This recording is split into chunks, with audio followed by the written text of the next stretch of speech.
Hi, it's Josh from Tenet here. Today I'm going to show you how we adjust our squeegee blades on a CT40 floor scrubber. So we lower our squeegee down and we can have a look at our frame assembly at the back here. We've got two adjustment bolts. We've got a bolt down the bottom which is going to adjust our angle of our squeegee frame, and a bolt at the top here is going to adjust our down pressure on the squeegee frame. So when we want to make some adjustments to these bolts, we need to unlock our locking nuts, which is the nut down the bottom.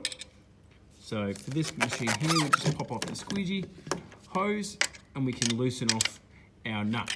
Once we've got our nut loose, we can actually make adjustments by winding clockwise or anti-clockwise on our center bolt here, and that will adjust the angle of our squeegee blade. Once we get our angle right, we can adjust our down pressure.